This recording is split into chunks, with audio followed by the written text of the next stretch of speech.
歡迎阿 Ben 陣間嚟到我哋呢個 Creator Studio 係啦，做我哋嘅 interview 嘅，咁就或者先介紹一下自己先。好，我係 Ben 陣啦，咁我係OurSky 嘅 founder 啦，咁同一時間亦都係 Google 其中一個香港嘅 GDE specialize in AI 同埋 cloud 咯。好啦，咁啊作為一個即係 GDE 啦，咁啊你點樣睇呢個即係technical community 裏邊嘅一啲engagement 啊，或者嗰個點樣 measure 佢哋啲health 嘅狀況啊？作為一個 lead，咁你又點樣睇喺一個香港嘅 developer 嘅環境裏邊啊，有啲咩嘅 unique 嘅 characteristic 係 Google 係需要多啲即係去理解或者去認識嘅咧？我覺得香港嘅 developer community 咧最大嘅特色咧，比起我見過好多唔同嘅地方咧，就係香港人係好謙虛，亦都唔係好中意出風頭嘅。咁所以通常個結果咧就係香港嘅 developer 咧可能會覺得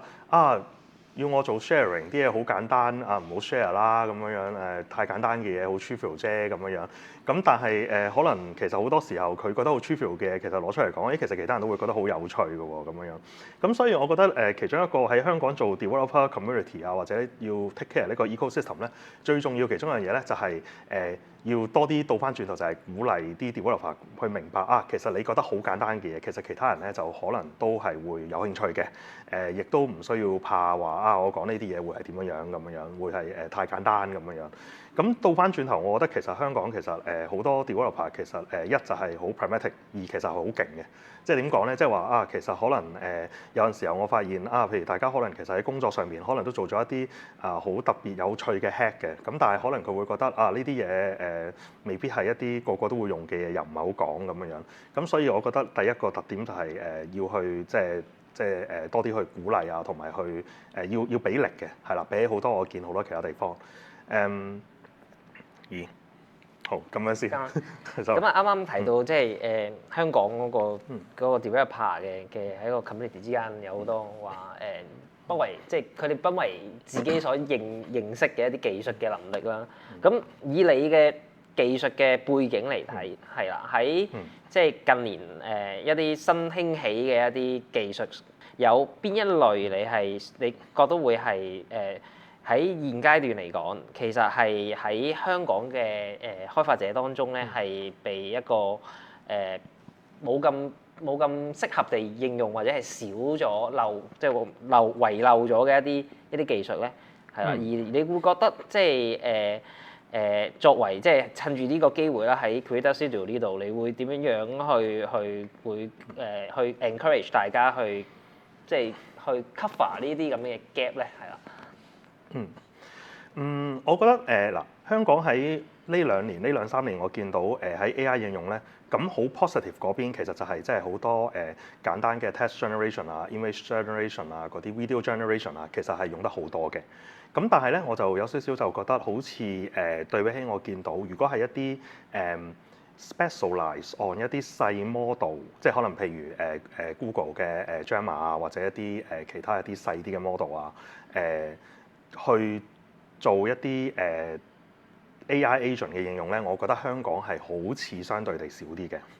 咁我覺得其中一個位就係因為可能頭先講話我哋好 pragmatic 啦，咁所以好想揾到一啲好 practical 嘅 use case， 好 reliable 嘅 use case 先至去做啦。咁但係而家嘅即係可能做呢一類 AI agent 嘅嘢，相對地咁其實可能都有好多好 experimental 好多人要好多 human in the loop 咁樣去做。咁我覺得呢一方面應該係即係 for 翻我哋成個即係可能無論係enterprise 嘅 application 定係 startup 可能係多啲 innovation 嘅一啲創新咁樣。咁其實係應該要多啲嘅。我反而覺得倒翻轉，譬如我見到譬如大陸咁，可能因為佢受限於嗰個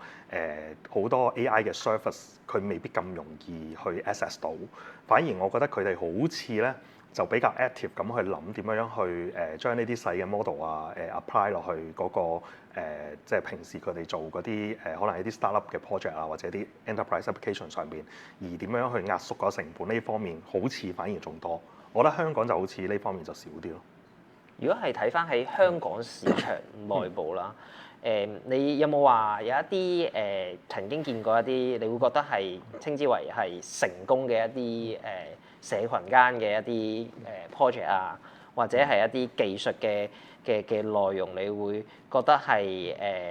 即係好有呢個香港或者係可能大少少係大灣區之間係啦，比較係有代表性，或者係你會覺得係同你頭先講話啊。即係覺得反而可能大陸本身有好多嘅 developer 係會更加即係踴躍去做一啲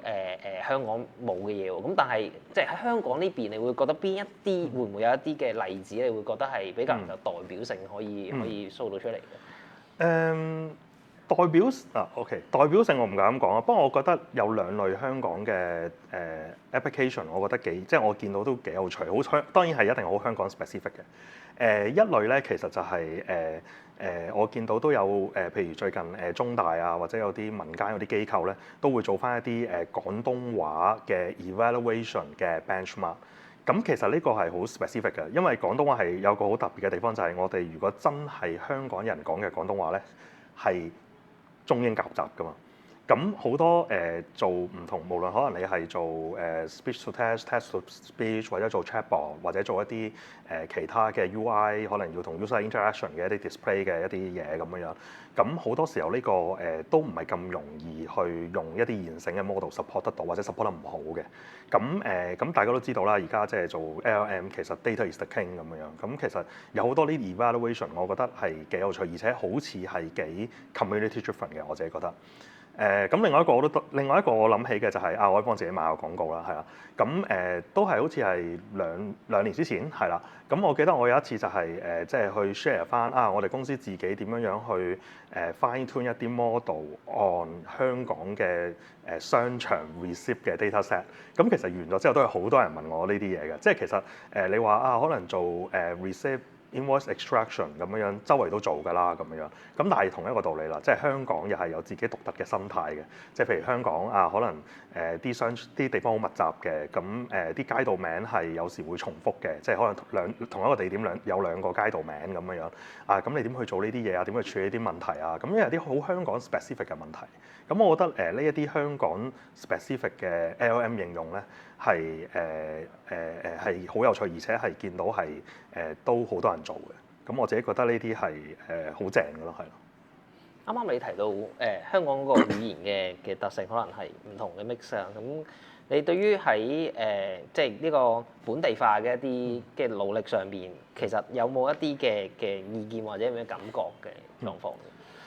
我覺得香港好多呢啲本地化嘅 effort 咧，我覺得其中一個我覺得好有趣嘅地方就係我覺得有一個地方好有香港特色，就係好民間 driven 嘅。即係譬如你可能睇下，譬如可能台灣佢去諗做台灣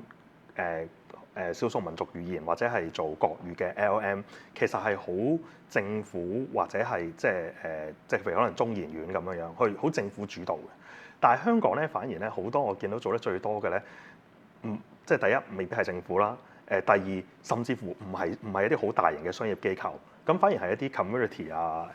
啲人自己喺 social network 嗰度講去做咁樣。咁我覺得其實呢個係好香港特色，就係我哋係好靠香港人自己民間嘅努力精神去做。我覺得呢個係好反映到香港嘅一個面向係。好多謝 Ben 今日接受我哋嘅訪問。你有冇有冇啲咩最尾嘅幾十秒嘅時間想同大家講嘅？OK，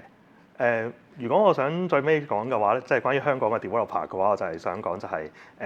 呢幾年香港好多唔同嘅事發生咗啦，但係我哋可以見到咧，香港嘅 developer 咧其實咧依然咧係世界一流嘅，而我哋依然可以做到一啲好好嘅嘢出嚟嘅，大家加油！